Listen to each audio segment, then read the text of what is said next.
विधायक सांसद बनने की आवश्यकता नहीं है, पूरे देश के राजपूतों को एक मंच पर करने की आवश्यकता है। इनके स्वाभिमान और सम्मान को जगाने की आवश्यकता है। आज इनका आत्मबल टूटा हुआ है। जो पूर्वांचल का जो चौहान है, इनका आत्मबल कमजोर है। मेरी बात हो सकता है बुरी लगेगी मेरे जाने के बाद, आप कोई भी कुछ भी कहेगा, लेकिन मैं आपके स्वाभिमान सम्मान को जगाने के लिए आया हूं। जिस दिन आप खड़े होकर कहोगे हम राजपूत हैं, उसी दिन से आपका स्वाभिमान जागेगा। केवल संख्या बल से मिलती है सत्ता, लेकिन नेतृत्व तो कम संख्या वाला ही करता है। आप वो अपनी ताकत पैदा कीजिए, वो गुण पैदा कीजिए। देखिए आपको क्यों नहीं मिलती है राजनीतिक भागीदारी, आपको आप ही मानने को तैयार नहीं है, प्रमाण पर दूसरों से चाहते हैं। आपस में ही आप में एक राय नहीं है। पहले तो आपको एक राय बनिए, कहिए हम राजपूत हैं और राजपूत भाइयों के साथ जाइए और देखिए कितनी बड़ी क्रांति उत्तर प्रदेश से होती है और ये पूरे देश में क्रांति होगी। ये मैं आप लोगों के बीच वायदा करके जाता हूँ, अपनी बात कह के जाता हूँ। दूसरा, मैं इस मंच से अगर हमारे पत्रकार भाई आए हो तो दो चीज मैं कहना चाहता हूँ प्रमुखता से। 75 साल पुराना भारत का संविधान बदलना चाहिए। 75 साल पुराना बच्चा पैदा होता है, जवान हो जाता है, उसकी औलाद होती है, शादी होती है, लेकिन उस समय का बना संविधान सबसे ज्यादा हमारा नुकसान उससे हो रहा है। इस संविधान को बदल के संशोधन होना चाहिए और आरक्षण में जिस जाति संपन्न हो गई आरक्षण लेकर, उसको इससे बाहर कर देना चाहिए। दलित से वो जाति जिसने सबसे ज्यादा आरक्षण का लाभ लिया है, उसको हटाना चाहिए।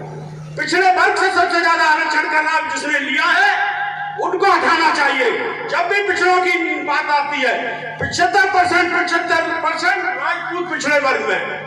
जात सरकार की श्रेणी किसी जात की प्रमाणिकता तय नहीं करती, वो तो स्थायी लाभ के लिए होती है, वो जहां जैसी स्थिति है। आप लोग, मैंने पढ़ा है आपका इतिहास, हमारे भी भाई ने कहा, उन्होंने भी पढ़ा है।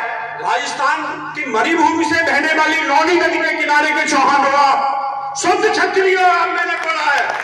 अगर कोई झुठला सकता है तो झुठला दे।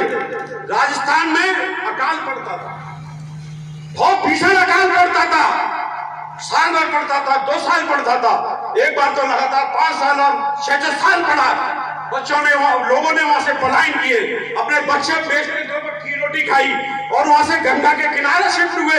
चौहानों का इतना बड़ा इतिहास है मेरे पास, मैं आप लोगों को, आप जब कहे तब आपके मैं ग्रुप में डाल दूं, फेसबुक पे डाल दूं, मैं लेके भी आया हूं, मेरी गाड़ी में भी पड़े हैं।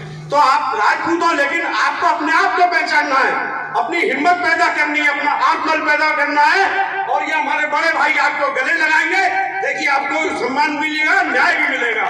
दूसरा, एक चीज और कहना चाहता हूँ, हरिजन एक्ट का एक मुकदमा, सबसे ज्यादा मेरा राजपूत उससे उत्पीड़न हो रहा है, क्योंकि इस हरिजन एक्ट के मुकदमे पर 1.5 लाख 2 लाख सरकार से इनको पैसा मिलता है। उस पैसे के लालच में हमारा जो राजपूत है, हमारा जो ठाकुर है, वो तो आत्मबल उसका मजबूत है ही, जरा सी बात पे हो जाता है लड़ाई झगड़ा, नहीं बर्दाश्त करते, हरिजन एक्ट का मुकदमा लग जाता है।